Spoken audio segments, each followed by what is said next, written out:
What's going on, guys? Yes, things look different around here. I finally finished moving. Still got to unpack. My voice sounds different because I'm echoing. The camera angle's different. The room is different. It's a lot of new happening right now. I don't know what to do with it, but let's talk about something way more important, and that is the supplemental draft that happened this weekend between SmackDown and Raw. And I want to specifically talk about SmackDown's picks because I think those picks are interesting to say the least, okay? But before we get into that, go ahead and hit that subscribe button and the bell next to it to get an update every time I upload a video.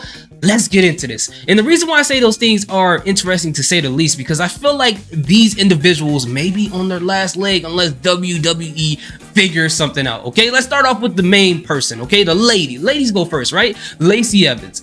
And, you know, we remember her whole situation, and we know how it is now. She always gets repackaged. She shows up on TV for probably 1 or 2 matches. She disappears. She comes back. She gets repackaged. And if she keeps going in this route, she's going to have more reboots than a live-action Batman. I mean, like, we see a new version of Lacey Evans like every 6 to 12 months. At this point, we might as well call her Lacey the Conqueror. We need to get Nick Fury in the group to come over here and take care of this because it's getting ridiculous at this point. And I'm surprised that she's still in WWE. And I'm not saying that this is her fault. This is all on WWE because WWE really does not know what to do with her. I mean, ever since her Southern Belle gimmick, I feel like that's the best that she's had so far. I was more interested in that.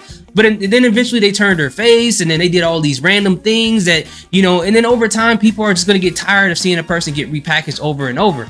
And like I said, it's interesting that she still is in WWE, and it's not on her. Like, I think she has a great look. She looks amazing, right? She has the look, she has the personality, but it's just, you know, strange because when I watched her back at NXT, and I only watched it on TV, I never watched the live shows or the house shows, but when I saw her on NXT, she was only on there probably a little over a dozen times over the course of 3 years. And most of the time, like 9 times out of 10, she was losing those matches. And when she got shot up to the main roster, I was like, oh wow, they sent her up there. I really haven't seen much to convince me like, yeah, she should be there. She's that good in the ring. Her gimmick was great. Her personality was great. And sometimes, you know, in WWE, sometimes your gimmick is all you need to prosper. But for her, it was like, especially in NXT at that time, which, you know, NXT was heavy on in-ring stuff.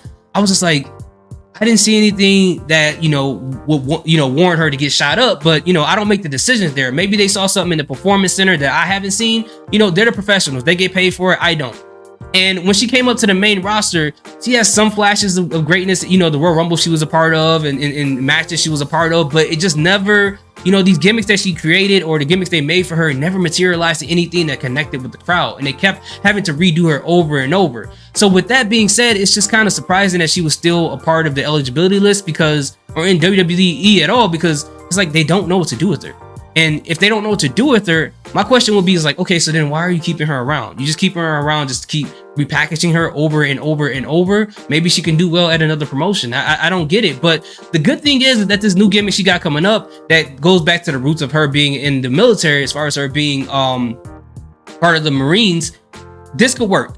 Because a lot of people have said that a lot of gimmicks that really work are the ones that are extension of the person who's playing that gimmick or an exaggerated version of the person who's playing that gimmick. So I think this is probably her best chance of getting over. And if this doesn't work, I don't know. I've seen people make suggestions about, you know, Sergeant Slaughter being her manager. And I think that would be a fantastic idea if WWE can really pull that off. I mean, she already got the Cobra Clutch. She already got the, you know, the camouflage and everything like that. So it makes sense for her to do it. Or, you know, what I think is happening is that they're going to take Sergeant Slaughter's, you know, his whole gimmick and basically make her like, you know, the woman version of it. Basically like, you know, how Becky Lynch is the man, which if you think about it is basically the woman version of how Stone Cold Steve Austin was, right down to the shirt. So, you know, right now at this point, if this doesn't work out, I don't know what else they can do for her. I think they're out of gimmicks. I think they're out of stock for gimmicks when it comes to Lacey Evans. Like, I don't know what else to do with that. So hopefully this works out for her. Again, I don't want her to lose her job, but at this point, you know, picking her was interesting. I guess given to what was available in the free agency, I guess you will have to pick Lacey Evans. And speaking of that, Hit Row. That one was the more interesting one because for me, again, given what was available in the free agent, I would have picked MVP and Omos over Hit Row, in my personal opinion. You know, because for me, it just feel like they've never connected with the crowd. And the only reason that personally for me that I was interested in that group, and it doesn't mean just because I'm interested in them for this reason that applies to everybody, but for me it was only because of Isaiah Swerve Scott. And I was a big fan of his way back when he was Shane Strickland, because he's very talented in the ring. He's chock full of personality. I mean, if you watch AEW, you see what he does over there.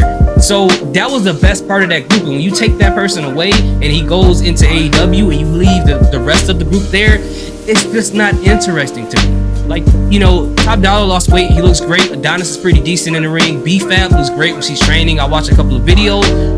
But the thing is like for me, and it may be a bias, is like I have this slight bias against like rappers / wrestlers, you know, because what they do is they take the wrestlers and it's almost like they take a generic person, they turn them into a rapper, and then that's it. They add no layers to the characters. They don't put them in circumstances where they're entertaining, outside of the exception, of course, like John Cena or one of the greatest rapper wrestlers as well, R-Truth, because he has more layers. He don't just rap. He raps and he's comedic. He's good in the ring. He can do whatever. He could be a face. He could be a heel. But for like Hit Row, they just seem so plain. And like it just seems like they don't connect with anyone really in the crowd.